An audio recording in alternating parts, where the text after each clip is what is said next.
This country keeps coming up as the top spot for us, and now we know why. So we're going to take a look at some of the things that were hot and a few things that were not so much and give you our final verdict at the end of this video. So what do you think, Amelia? Could this be our next residency? It could be, but before we dive in, hit that subscribe button if you want to move abroad or slow travel, because it might be easier than you think and we can help you do it. We are, of course, talking about Malta. You guys have been waiting for this video for a while. It's actually a pretty small country and a lot of people don't know a lot about it except from movies and shows like Gladiator, Jurassic World, Game of Thrones, and the Maltese Falcon, of course, one of my favorites from the 40s. I have to tell you, I have never actually seen that movie, shame on me. It is the #1 country in our top 30 countries report, which is part of our free Move Abroad toolkit, and you guys can download that if you want to. Okay, Malta is in the Mediterranean Sea. It's a small island country. It's an archipelago in the European Union and the Schengen zone. So you got to plan your Schengen time around that. It's kind of between Sicily and the North African coast. One of the reasons we chose to visit Malta in April was because of the weather. We were looking to start our European adventure in a place that is warm, and it was 60 degrees. It was pretty windy, but there was a lot of sunshine, and 60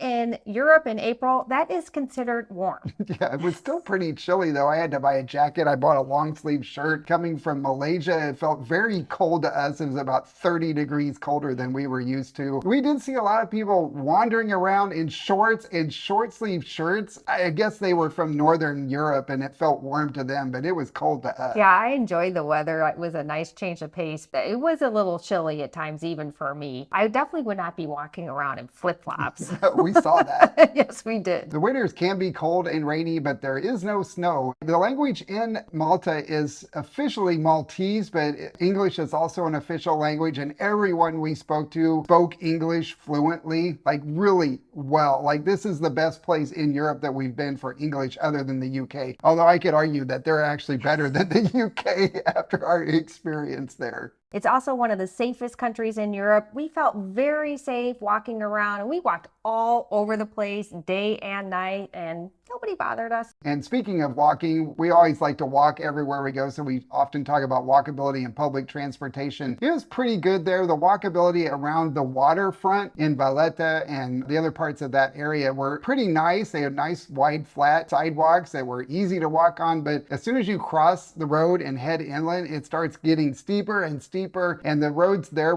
it was rough to walk along those because a lot of the sidewalks were very tiny and the hills were steep, and I would say it's not that walkable away from the water's edge. I would agree with that. I definitely got a leg and bun workout multiple times on that trip.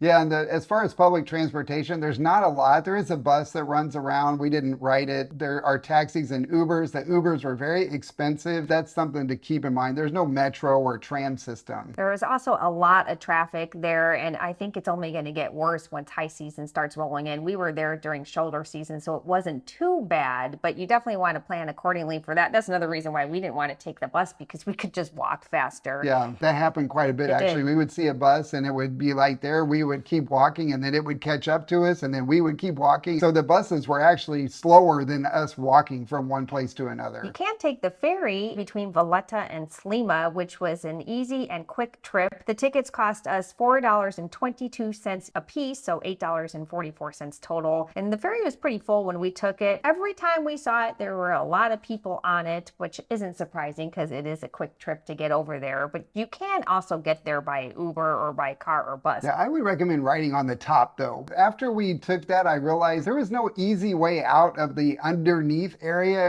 We see this happen in the world where these ferries turn over and sink and people get trapped inside. You would definitely have a hard time getting out of that. It'd be much better to ride on the top from the view perspective too. Yes, but just make sure you've got sunscreen on because the sun was pretty intense. Yeah, it was. You can also take the ferry to Gozo, which is another popular island right next to Malta. It's a short ride. It took about 25 minutes to get from the ferry ferry to Gozo. There is a fast ferry you can take from Valletta, but we chose the slow ferry, and it was a really pleasurable experience. The ferry was quite large. The scenery was gorgeous. The waters were so blue. It was just incredible. It only took about 25 minutes from the port, and the cost for the tickets were $5.22 each. Round trip too, right? Yes, that was round trip. So the total cost was only $10.44. However, we ended up taking an Uber to get over there instead of taking the bus because it was a much longer trip. The Uber ride was beautiful. It was really nice to see the countryside, but that was kind of costly. It was $40. Yeah, and when we got off of the ferry to come back, the Ubers were like 20 to 30 minutes out. So we just took a taxi outside the ferry terminal. And I asked him before we got in, like, how much is going to cost? And he asked where we were going. And he said, oh, 35 euros. So that's what I would recommend. If you can get a taxi, it's kind of hard to flag one down in Malta. But if you can get one coming back, there was a line of them waiting outside the ferry terminal. Yeah, it was very convenient. And we were able to use the credit card. You can take the bus, but there was a big line of people waiting. So I'm glad we opted for the taxi. Yeah. When we got to that ferry terminal, we realized they have a free public Wi-Fi network, which is nice because if we use that, then we don't burn through our mobile data. We wanted to make sure our VPN was turned on first so that we were protected on that public network. And that's why we're happy to talk about Surfshark, today's sponsor. We've been traveling throughout Europe and using public Wi-Fi in airports, train stations, hotels, Airbnbs, restaurants, cafes, and now ferries. And we always use a VPN to protect our privacy. Surfshark secures our data and our identity by protecting us from hackers, phishing scams, and ransomware attacks. Surfshark never logs or collects our data, so we feel safe knowing that no one is tracking us. We also use Surfshark for streaming. We realized that different programming is available in different countries, and we use that VPN to change our virtual location so we can watch our favorite shows everywhere we go. Right now, Surfshark has a great offer. You'll get 4 months extra. With Surfshark, you get 24/7 support, and you can use it on all of your devices, and there's no risk to try because they offer a 30-day money-back guarantee. Scan this QR code here, go to surfshark.com/AAJP, or use coupon code AAJP at checkout to get 4 months extra of Surfshark VPN. Now let's talk about housing. You have a lot of different options, mainly condos though, but you have different options for areas. We stayed in Slima and St. Julian, and both those areas were pretty nice, a bit crowded, but there's a lot of condo style housing options. You're not going to find a lot of single family homes there. I really liked both those neighborhoods a lot. I know when I was doing the research online that some people said to avoid St. Julian's, but I really liked the energy of that neighborhood. Where we stayed, we were far enough away from the hotel zone that I would not want to be over in that area. But I loved the variety of housing in those hills and that we were so close to the grocery store and all the other amenities. And I felt the same in Slima. I really enjoyed that neighborhood. It was a little bit flatter over there. There was a really nice mix of shopping, and you're close to the ferry in that neighborhood. There's a lot of local mom and pop stores and restaurants around there, but also a couple of hotels if you want to go and do a short stay and stay in a hotel. Both of those areas cost relatively the same in terms of rental prices. Valletta is another popular area. It is the historic center though, so it was quite a bit more expensive. It's also really crowded when those cruise ships dock. So we opted to stay outside of that area and we just went in there to see the sights. Yeah, I was overwhelmed by the amount of tourists that came in on the cruise ship, so I would definitely plan on avoiding that. We heard that it really cleared out once they left around 3 o'clock. Medina is an inland city, and it's where the walled city is located that you've seen in a lot of different movies, especially Game of Thrones. We really actually liked it a lot. It's up on a hill, so you have a view of the sea around and the surrounding areas, and I liked that. I think if we went back, I might want to stay there at least for a week. I agree. I really liked the history and the architecture there. It was pretty small and compact and walkable, really easy to maneuver and get around at the same time. And I really enjoyed the drive we took to get over there. It was a beautiful way to see more of the countryside. What I thought was funny is they have the walled city that's been very Disney-fied. I mean, it is just immaculate, perfect. And then when you go out into the town area where people live, it didn't look much different. It still looked really old. Only people lived there. The buildings were all 2 or 3 stories tall and the roads were narrow and cobblestone streets. It was just so cool. I said, I would be happy to stay over here. Yeah, it was absolutely gorgeous. We found some really good food to eat there too. It's definitely a great option. Yeah, Gozo is another popular area, especially for retirees who want that quieter pace of life because it's an island. You have to take the ferry to get there, which is kind of a downside because we were told that during bad weather, they cancel those ferries. If you have a flight, there's a chance you could miss the flight. One person told us that they've had to bring people over on helicopters before, which is extremely expensive.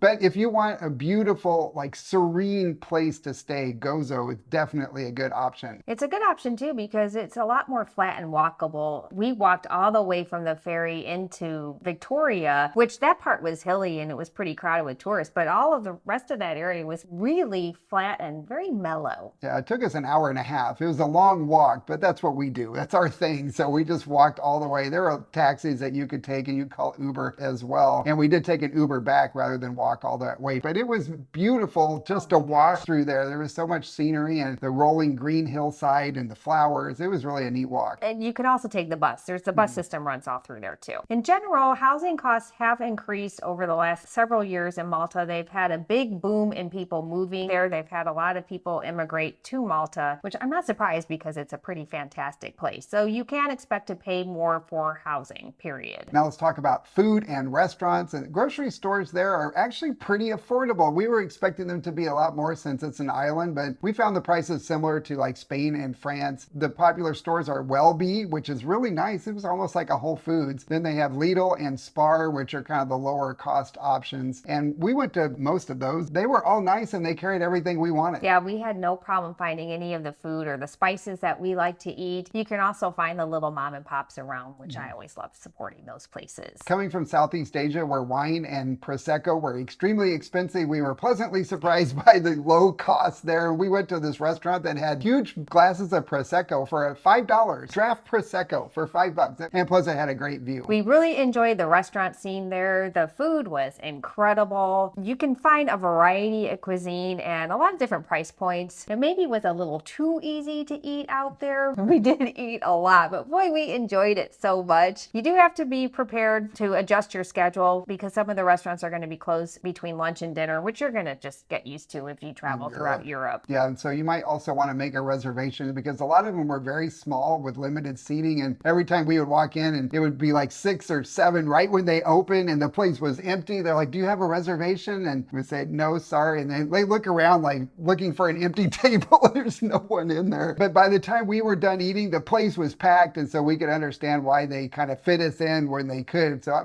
definitely recommend making reservations if you can. If you're big fans of history like we are, you are going to find a lot of fantastic sights to see throughout Malta and Gozo and on the other islands too. Yeah, one of the things I was shocked to see were the Roman baths carved into the stone on the waterfront.